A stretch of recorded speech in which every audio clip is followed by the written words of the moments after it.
47 سالمه. زنم منو با یه مرد جوونتر تنها گذاشت. ولی خیانتش دردناکتره. بدترین جاش اینه که فهمیدم وقتی زندگی رو ساختم همه چی رو خراب کرد. 47 سالمه. این عددو که میگم بعضیا فکر میکنن دیگه چیزی برای از دست دادن نداری.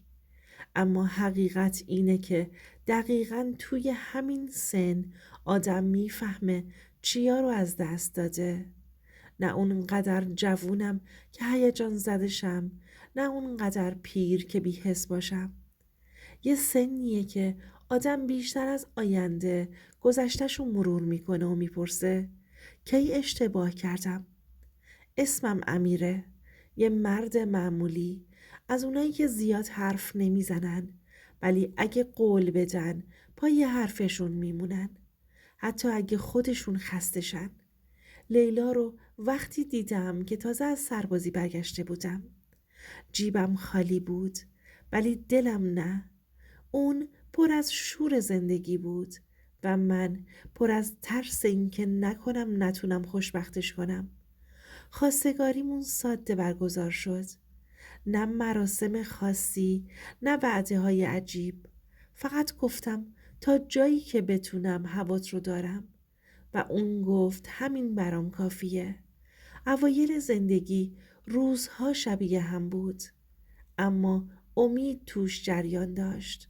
خونمون کوچیک بود، وسایلمون ساده، ولی شبها با خیال راحت میخوابیدیم. من صبح زود میرفتم و شب دیر برمیگشتم. لیلا میگفت خسته است و من فکر میکردم خستگی یعنی زندگی در جریانه. سالها گذشت. من کم حرف شده بودم، نه از بی محبتی، از خستگی. لیلا هم ساکت‌تر شد، نه از بی علاقگی، از ناگفته ها. 35 سالم که شد، بالاخره یه ثباتی توی کارم ایجاد شد. تونستیم خونه بخریم، ماشینمون رو عوض کنیم، یه نفس راحت بکشیم. اون روز فکر می کردم دیگه چیزی کم نداریم. بعدش نیما به دنیا اومد. وقتی بغلش گرفتم یه حس عجیبی داشتم. ترکیب ترس و مسئولیت. با خودم گفتم از این به بعد نباید کم بیارم، حتی اگه من خودم هم خسته بشم. اما زندگی همیشه با صدای بلند تغییر نمیکنه. بعضی وقتا آروم عقب میکشه، بی سر و صدا. لیلا دیگه مثل قبل از روزش نمی گفت. کمتر می خندید، کمتر سوال می پرسید و من هم بیشتر توی خودم بودم. فکر می کردم وقتی سقف بالا سرمونه دلهامون هم امنه. یه روز گفت میخواد بره باشگاه. گفت برای حال خودش. من مخالفت نکردم. حتی خوشحال هم شدم. فکر کردم داره دوباره به خودش میرسه. اوایل همه چی عادی بود. ساعتها مشخص. رفت و برگشت معمولی. بعد کم کم برگشتنش دیرتر شد. گوشیش هم سایلنت. یه لبخندای کوچیک که دلیلش معلوم نبود. میپرسیدم چی شده؟ میگفت چیزی نیست و من یاد گرفته بودم به چیزی نیست شک نکنم. فکر میکردم اعتماد یعنی همین. شبها خسته می نشستم و به آینده فکر می کردم. به قسط ها، به درس نیما، به اینکه چطور میشه زندگی رو بهتر نگه داشت. نفهمیدم همون موقع زندگی داشت آروم ازم جلو می زد. اون روزها هنوز اسم کسی توی زندگیم نبود. حداقل من اینطوری فکر می کردم. نمیدونستم گاهی فاصله قبل از حضور یه آدم جدید شروع میشه. این فقط شروع ماجراست. جایی که هنوز همه چی ظاهرش آرومه، اما زیرش یه اتفاق بزرگ داره شکل میگیره. اون روزها هنوز چیزی ندیده بودم، اما حس کرده بودم. حسی که اسم نداره ولی سنگینی داره. لیلا عوض شده بود. نه یه دفعه، آروم. مثل وقتی که هوا قبل از بارون سنگین میشه اما هنوز نمیباره. لباس پوشیدنش فرق کرده بود، نه جلب توجه، بیشتر شبیه کسی که میخواد دوباره دیده بشه. من چیزی نگفتم، نه از روی بی‌تفاوتی، از روی اعتمادی که فکر میکردم دارم درست خرجش میکنم. باشگاه رفتنش جدی تر شد. روزهایی که قبلا خسته بود حالا پر از انرژی برمیگشت. یه حال خوب ناآشنا که من دلیلش رو نمیفهمیدم ولی خوشحال میشدم، چون فکر میکردم خوشحال بودنش یعنی زندگی داره درست پیش میره. اسمش اولین بار خیلی عادی اومد. یه شب سر شام گفت یه مربی جدید اومده باشگاه، خیلی حرفه‌ایه. همین، نه اسم نه توضیح. منم حساس نشدم. اصلا فکرم نمیرسید که مربی بخواد مرد باشه. چند روز بعد اسم تکرار شد. این بار با جزئیات. گفت جوونه، منظمه، حرف زدنش خوبه، به همه انگیزه میده. اسمش سروش بود. نمیدونم چرا ولی همون لحظه ته دلم تکون خورد. نه از حسادت، نه از ترس، یه جور ناآرومی بی دلیل. بعد از اون سروش شد موضوع ثابت حرفهاش، نه مستقیم، لابلای جمله هاش. مثلا میگفت مربیمون میگه باید به خودمون برسیم، یا مثلا سروش میگه سن فقط یه عدده و من فقط لبخند میزدم، ولی توی ذهنم عدد 47 مدام تکرار میشد. یه شب دیدم لیلا داره پیام مینویسه، لبخند میزنه، نه از اون لبخندها. این یکی فرق داشت. پرسیدم کیه؟ گفت دوستمه از باشگاه. گفتم خوبه و واقعا هم فکر میکردم خوبه، چون مردی که میترسه سوالهای بیشتری میپرسه و من نمیخواستم اون مرد باشم. اما تغییرات کوچیک جمع میشن، مثل قطره هایی که یه روز سرازیر میکنن. گوشی همیشه نزدیکش بود. وقتی پیام میومد یه لحظه مکس میکرد، بعد جواب میداد. دیگه گوشی رو روی میز رها نمیکرد. یه بار که از حموم اومد دیدم گوشیش نیست، برده توی اتاق. قبلا این کارو نمیکرد. اون شب تا صبح خوابم نبرد، نه به خاطر شک، به خاطر حسی که هی به خودم میگفتم بیخیال. زیادی فکر میکنی، اما بعضی حسها اگه نادیدشون بگیری قوی تر برمیگردن. چند روز بعد یه بوی عطر جدید، نه تند نه زنونه، یه بوی گرم غریبه. پرسیدم عطر تو عوض کردی؟ گفت نه، همین یه کلمه یه کوتاه و سریع و تموم. ولی من فهمیدم دیگه مثل قبل با من حرف نمیزنه، نه چون نمیخواست، چون یه جای دیگه داشت حرفاشو میگفت. اون شب برای اولین بار یه سوال توی ذهنم شکل گرفت که قبلش جرأت نداشتم حتی بهش فکر کنم. نکنه من دیگه اون آدم مهم زندگیش نیستم؟ ولی هنوز چیزی ندیده بودم. هنوز هیچ مدرکی نبود. فقط فاصله و اسمی که داشت آروم آروم توی زندگیم جا باز می کرد. اسمش سروش بود و من هنوز نمیدونستم این اسم قراره چقدر برام گرون تموم بشه. اگه فکر میکنی خیانت از یه پیام یا یه قرار شروع میشه اشتباه میکنی.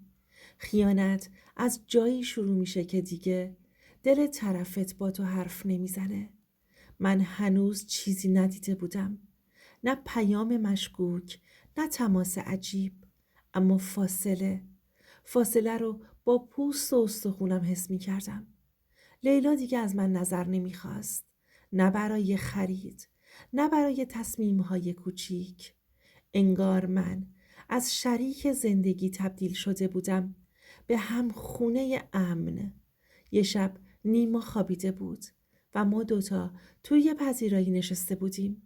تلویزیون روشن بود ولی صداش خاموش.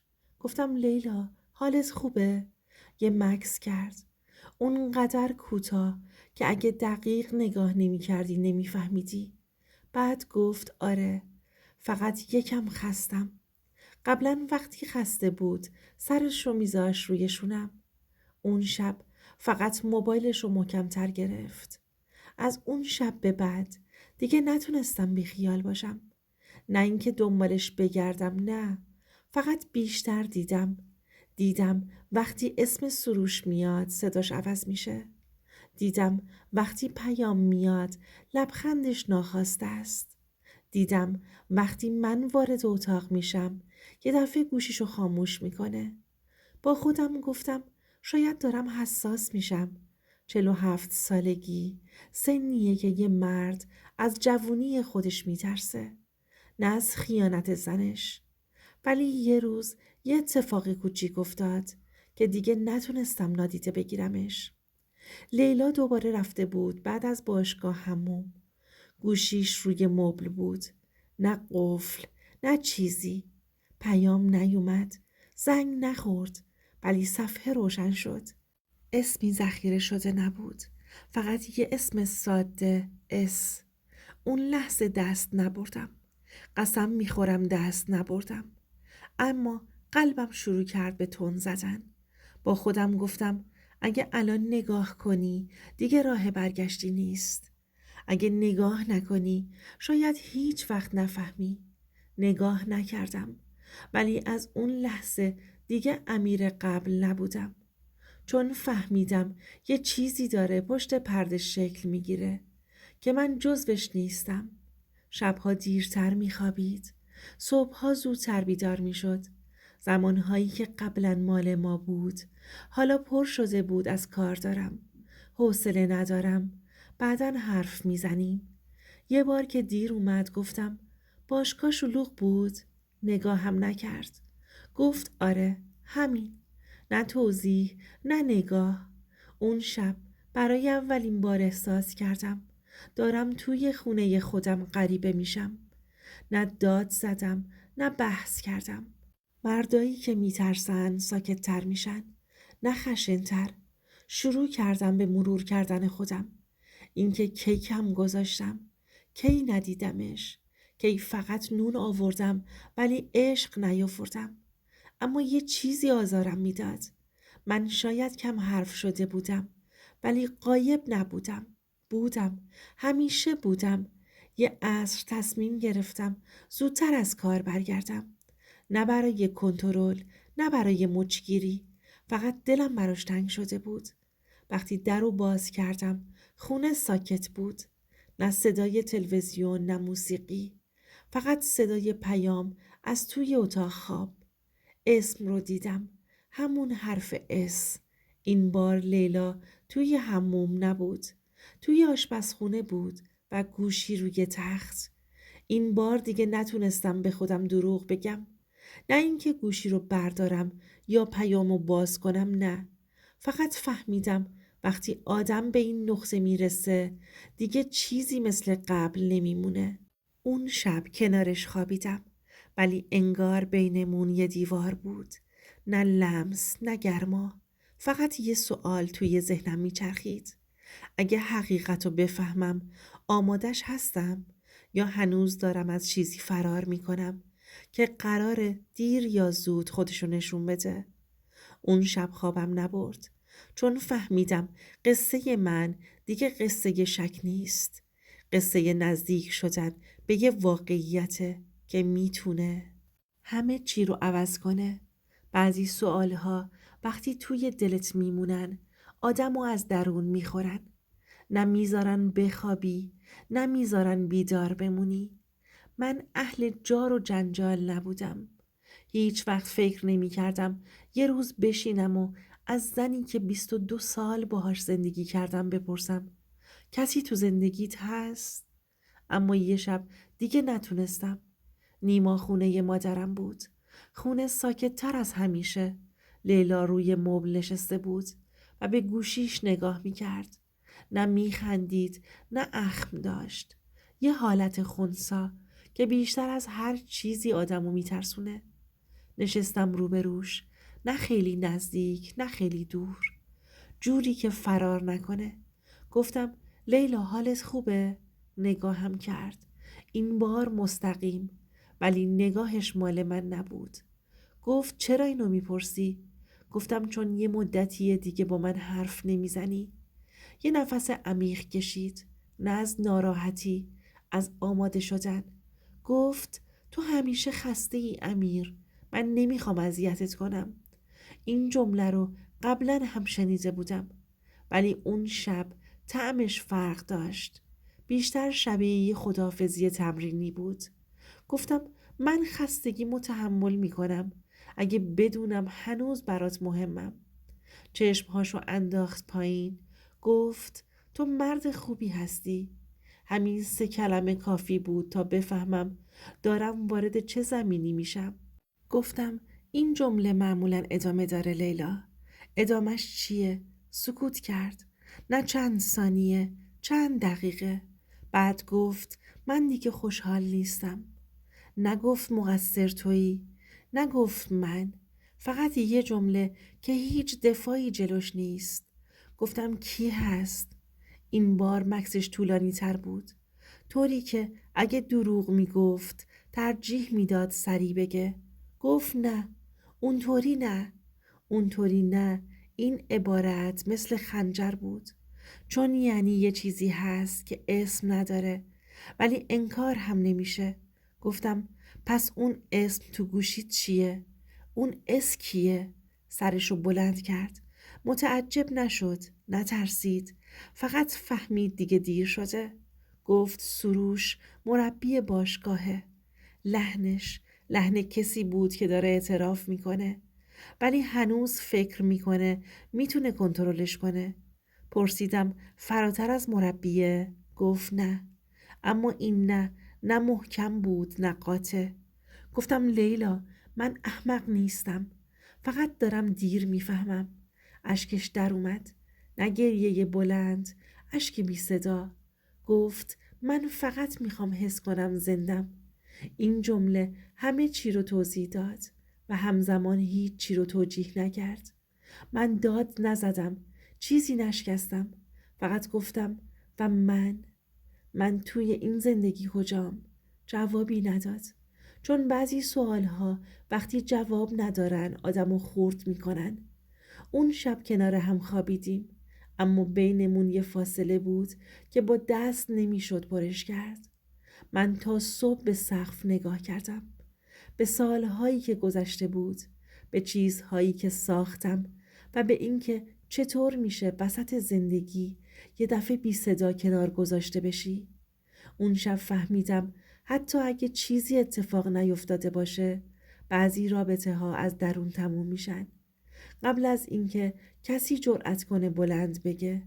و من برای اولین بار به این فکر افتادم که شاید باید دنبال حقیقت برم، نه برای دعوا، برای اینکه بدونم قراره با چی روبرو بشم. صبح روز بعد مثل هر روز زود بیدار شدم. نیما هنوز خواب بود. خونه ساکت بود، بیش از حد. لیلا هنوز توی اتاقش بود، ولی یه چیز فرق کرده بود. نه تو نگاهش، نه در حرکاتش. یه سکوت، سکوت سنگین. یه سکوتی که به آدم میگه چیزی ازت پنهون میشه و تو داری آهسته به سمتش حرکت میکنی. من معمولاً آدمی نبودم که دنبال جزئیات بگردم، ولی اون روز یه حس عجیب بهم گفت امیر، امروز چیزایی میبینی که باید ببینی.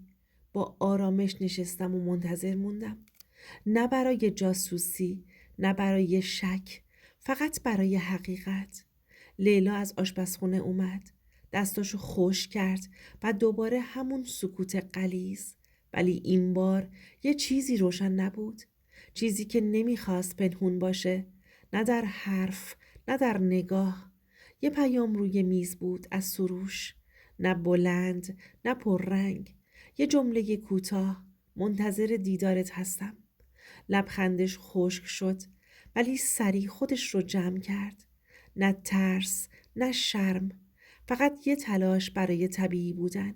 و من فهمیدم که وقتش دیگه صبر نکنم. با آرامش پرسیدم لیلا این یعنی چی؟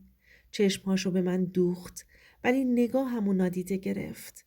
یه مکث طولانی و بعد گفت امیر من اشتباه کردم. یک کلمه. ولی سنگین‌تر از هر فریادی بود، چون توش همه چیز بود: شک، اعتراف، پشیمونی و حقیقتی که نمیشد پنهونش کرد. گفتم چه اشتباهی؟ و اون نگاهش رو زمین انداخت. هیچ پاسخی نداد، اما زبان بدنش همه چیزو گفت. میدونستم حالا دیگه هیچ چیز مثل قبل نیست، ولی این بار دیگه نمیخواستم فرار کنم. میخواستم حقیقت رو ببینم، حتی اگه دردناک باشه. صبحها به نظر ساده میان، ولی وقتی سکوت سنگین باشه، هر صدا، هر پیام، هر حرکت یه راز رو فاش میکنه. و من فهمیدم حقیقت خودش میاد سراغ آدم، نه اینکه تو دنبالش بری. یه روز بعد لیلا داشت لباساشو تا میکرد. یه بستگی کوچیک افتاد روی زمین. نه برای نیما بود نه برای خودم. یه کارت ساده توش بود: منتظرتم. این بار هیچ دروغ و پوششی نبود، نه مخفی کاری، نه بهانه، فقط حقیقت، ساده و بیرحم. و من برای اولین بار دیدم که چطور آدمی که فکر میکردی دوستش داری میتونه در سکوت همه چیزو تغییر بده. اون شب وقتی به تخت برگشتم به نیما نگاه کردم، به زندگی که ساختم و عشقی که فکر می کردم همیشه پایدار میمونه، و فهمیدم که بعضی چیزها قبل از اینکه فریاد بشنون در سکوت اتفاق میافتن. شب بود، خونه ساکت، ولی سکوتش سنگین تر از همیشه. لیلا روی مبل نشسته بود و من کنار پنجره. به نور کم چراغ‌های خیابون نگاه می‌کردم. همه چیز روشن شده بود، حتی اگه هیچ کلمه‌ای رد و بدل نشده بود. فکر کردم بعد از 22 سال زندگی، بعد از تمام تلاش‌ها، بعد از تمام عشق‌ها، چطور همه چیز میتونه اینطور آروم ولی ویرون کننده تموم بشه. لیلا یه بار به من نگاه کرد، نه مثل قبل، نه با لبخند، فقط با آرامشی که به هم فهموند دیگه چیزی برای گفتن نداره. و من فهمیدم خیانت فقط یه اشتباه نیست، گاهی یه انتخابه، و بعضی وقتها تو فقط میمونی و حقیقت رو میبینی بی اینکه بتونی جلوشو بگیری. نشستم روبروش و گفتم لیلا مهم نیست چرا، مهم اینه که فهمیدم. و حالا من چی؟ هیچ جوابی نداد. چون جوابی نداشت زندگی ادامه داره، حتی وقتی بعضی ها کنار راهت نیستن. با خودم گفتم امیر باید برای خودت زندگی کنی، نه برای کسی که نمیمونه. اون شب کنار نیما خوابیدم و فهمیدم که عشق واقعی نه از نگه داشتنه، نه از کنترل، که از دیده شدن شروع میشه. و اگر دیده نشی، حتی اگه هنوز دوستش داری، یه جایی باید ادامه بدی برای خودت. حالا میخوام به تو که تا اینجا به حرفام گوش کردی بپرسم: اگه جای من بودی بعد از 22 سال زندگی میبخشیدی و میموندی، یا میرفتی حتی اگه هنوز دوستش داشتی؟ جوابت برام خیلی مهمه. یه نصیحت: یه چیزو دیر فهمیدم: عشق فقط موندن نیست، عشق یعنی دیده شدن، حتی وقتی کسی کنارته یا نیست. دوست عزیزم، اینم از داستان امشب. اگه این داستان به دلت نشست لطفاً لایک کن و لطفاً نظرت رو کامنت بذار. و اگه میخوای صداهایی رو بشنوی که معمولاً هیچ جا گفته نمیشن، همین الان کانال رو سابسکرایب کن. و ممنون از همه دوستانی که تا آخر این داستان همراه هم بودن.